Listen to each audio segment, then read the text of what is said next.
আমাদের আলটিমেটামে শুধুমাত্র ছাত্রলীগকে নিষিদ্ধ করেছিল।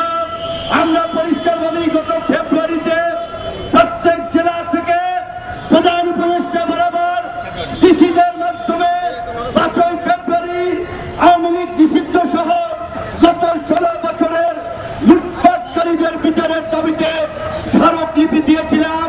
কিন্তু গত এই 8 মাসের ব্যবধানে আমরা দেখতে পেলাম আওয়ামী লীগ নিষিদ্ধের প্রশ্নে সরকারের নমনীয় নীতি, এমনকি আন্তর্জাতিক ব্যবস্থায় সরকার আওয়ামী লীগ নিষিদ্ধের পথ থেকে সরে আসছে আমাদের কাছে মনে হচ্ছে।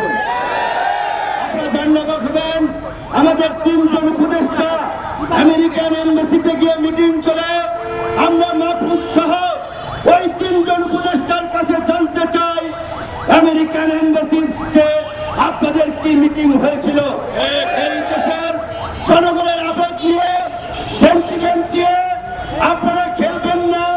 অন্তর্বর্তীকালীন সরকারকে আমরা পরিষ্কারভাবে জানিয়ে দিতে চাই, অনতিবিলম্বে আওয়ামী লীগকে নিষিদ্ধ করে প্রজ্ঞাপন জারি করতে হবে। গণহত্যার সাথে জড়িত ছাত্রলীগ, যুবলীগ সহ সকল সংগঠন এবং মাফিয়াদেরকে বিচারের মুখোমুখি করতে হবে। রাষ্ট্র সংস্কার করতে হবে। জাতীয় ঐক্যমতের ভিত্তিতে এই রাষ্ট্র সংস্কার বাস্তবায়নে আমরা মনে করি এই সরকার ইতিমধ্যেই দুর্বলতার পরিচয় দিয়েছে।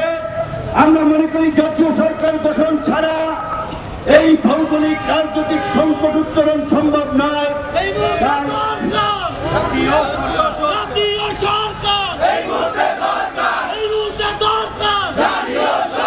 আমরা মনে করি একপাক্ষিক একটি নির্দিষ্ট বলয়ের সরকার যারা ইতিমধ্যেই বিদেশি এম্বাসির পকেটে ঢুকে গেছে, শুধুমাত্র এই সরকারের প্রতি আমরা রাস্তা রাখতে পারছি না।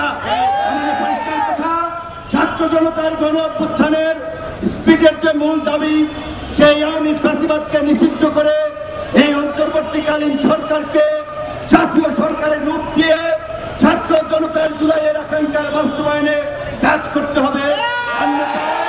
অন্যথায় আজকে থেকে আমাদের লাগাতার কর্মসূচি সারা দেশব্যাপী